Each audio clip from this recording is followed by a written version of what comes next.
In this video, I'm going to show you how to make a very inexpensive but effective insecticide out of household ingredients, and we're going to test it on some spider mites in my tomatoes. So here's what you need to make this homemade insecticidal soap solution. You're going to need a sprayer of some sort. This is about a quart. Garlic, crushed red pepper, apple cider vinegar, some pure Castile soap, unfragranced would be better, and then some canola oil. So let me go through one by one and we'll talk about what they're for. So the oil is used to help it stick to the leaves a little bit better. And the soap, that's the main ingredient that's going to be our insecticide. Now the garlic and the crushed red pepper are really for a deterrent because the insects don't like either one of them. And I've got some jalapeno peppers right next to those tomato plants, and there isn't a spider mite to be found near the jalapenos. And then the apple cider vinegar, this is for to prevent some powdery mildew. Tomatoes especially don't like to be wet, so this is going to help, with just general health with the powdery mildew. So here's all you have to do. I find that it's easier to put the water in first instead of putting it in later, because if you put it in later, then this all foams up and you don't want that. So I got this teeny tiny little thing here, and need about a tablespoon of the soap. And I just remembered, you want to put your dry ingredients first, so I'm going to get another funnel. So let's just assume that I had done this first. I'm not going to measure, but this is going to be about a quarter teaspoon, something like that. And same thing with the crushed red pepper. You can measure if you want to, but I'm just going to shake them in there. And I'm also not going to measure this. It's about a teaspoon. Measure if you want. That's about a half a teaspoon. Okay, there we go. And same thing for the oil. About a teaspoon. Now, you can wash any residual garlic powder or any of the flakes down with just a tiny little bit of water, and it won't foam. And then you shake this up. And so I've got a screen at the bottom of my sprayer, and the red pepper flakes don't clog it or anything. They just kind of settle to the bottom, and it works just fine. So that's all you need to do.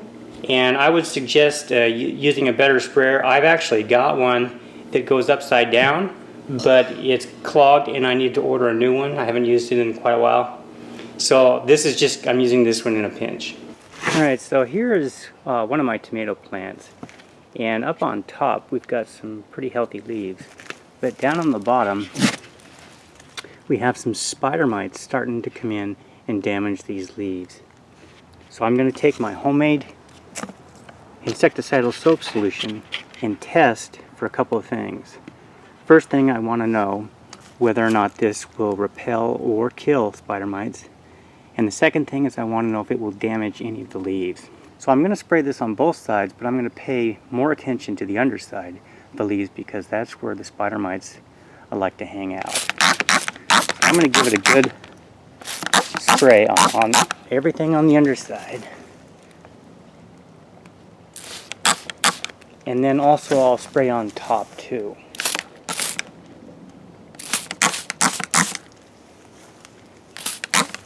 And then we'll come back in a day or two and we'll take a look and see if there's any damage.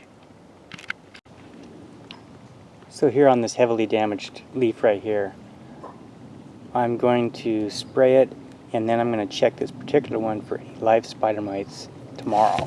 So let's make sure to get the underside really well. And then I'll put a little string around this so that we can identify that this is the one I want to look at tomorrow. Because all of these have spider mites right now. So I'm just going to mark this by putting this little ring here so I know that that's the one that we want to look at.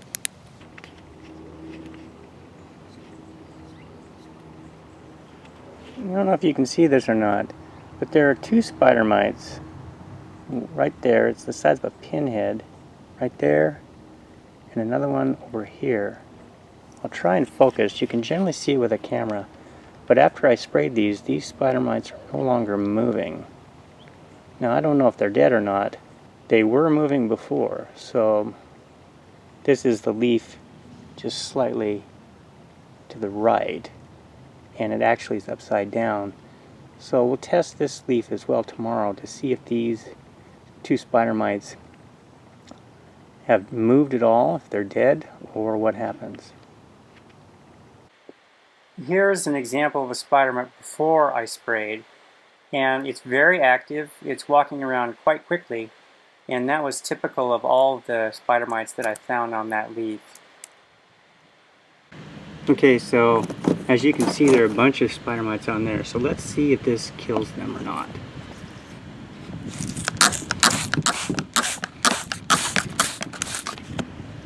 Yeah, that's quite a bit, but I want to know what's going on. So we'll come back in a little while and check that same leaf again. Now here's a survey of all of the insects that I could find just a minute or so after I sprayed.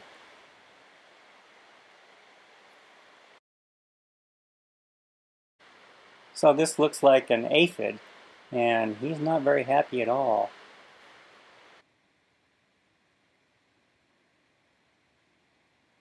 And there they are. I don't see him moving.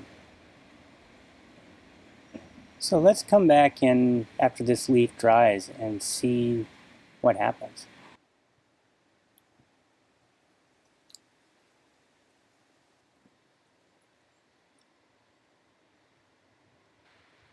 So here's an example of a spider mite that survived, and I could only find about 2 or 3 on the whole leaf, and there were like 20 of them or more before I sprayed. Sorry about the begin to time shot message. That was a setting on the microscope. I didn't know it was there at the time. So as you can see, all these spider mites are just dead, except for that one in the right.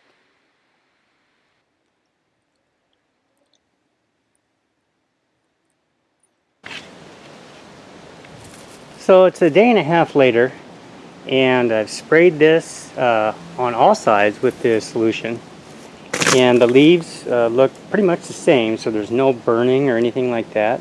The plant has tolerated it really well. And then what I've done here is, remember on this particular leaf we had these 2 spider mites. There's one there and there, and they are dead. So I was using my loop. It's a 40 power loop, and I went in there and looked at them, and they're definitely dead. And most of the spider mites are also dead on all of these other leaves. Like for example, this one I checked on the back side, and they are also dead for the most part. So there are 1 or 2 here and there, but I'm really quite pleased with the results. And I think with consistent use, the spider mites are no longer going to be a problem at all, because they just can't maintain their population if they're treated periodically. Hey, thanks for watching my video. If you like this video, please subscribe to my channel.